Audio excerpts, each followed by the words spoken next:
नमस्कार दोस्तों, स्वागत है आज की इस वीडियो में। दोस्तों आज की इस वीडियो में बात करेंगे दोस्तों पीएमएलए का आप लोगों ने नाम सुना होगा, prevention of money laundering act. इसमें कुछ संशोधन करने की बात चल रही है। तो दोस्तों जो संशोधन होगा क्या होगा, क्योंकि माने सुप्रीम कोर्ट द्वारा मनीष सिसोदिया के केस में कुछ नया अमेंडमेंट लाने की बात कही थी। वो क्या जिक्र किया था, किस टॉपिक पर किया था, आज की इस वीडियो में हम उसी टॉपिक पर बात करेंगे।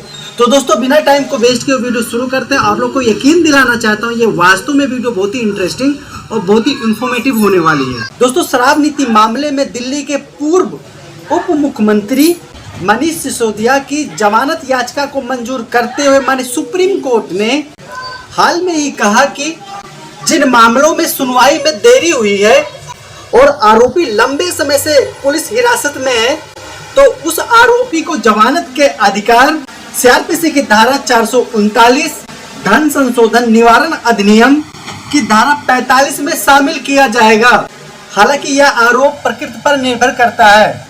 माने सुप्रीम कोर्ट के विद्वान जस्टिस वी.आर. गवाई और विद्वान जस्टिस के.वी. विश्वनाथन की पीठ ने कहा, लंबे समय तक कारावास के साथ साथ देरी के मामले में और आरोपों के प्रकृति के आधार पर जमानत के अधिकार को पीएमएलए के धारा 45 में पढ़ा जाना चाहिए। इस पर्टिकुलर केस में additional solicitor general S.B.. Raju द्वारा प्रस्तुत की गई दलीलों के जवाब में आई पीएमएलए की धारा 45 मनीष सिसोदिया को जमानत देने के रास्ते में आएगी। यह अक्टूबर 2023 में न्यायमूर्ति संजीव खन्ना की अगुवाई वाली पीठ द्वारा शराब नीति मामले में सिसोदिया द्वारा दायर की गई पिछली जमानत याचिका पर विचार करते हुए व्यक्त किए गए विचारों का संदर्भ था।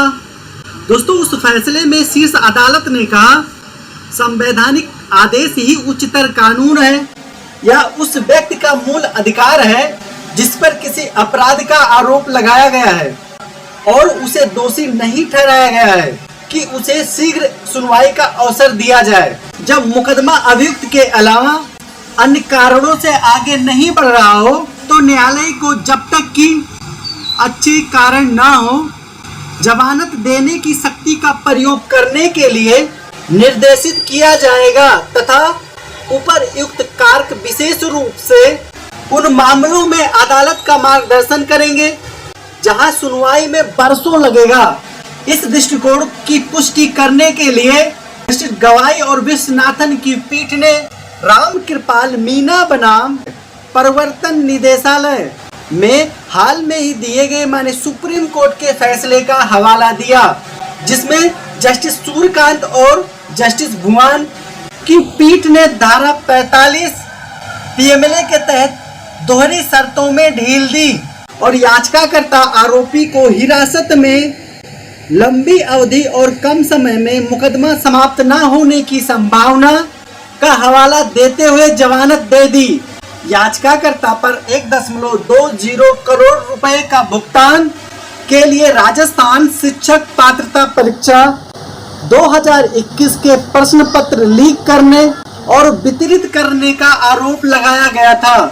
उपरोक्त मार्गदर्शक के कारकों के आधार पर न्यायालय ने सिसोदिया के मामले में निष्कर्ष निकाला कि लगभग 17 महीने तक की कारावास की लंबी अवधि और मुकदमा न शुरू होने के कारण वह शीघ्र अपने सुनवाई के अधिकार से वंचित था।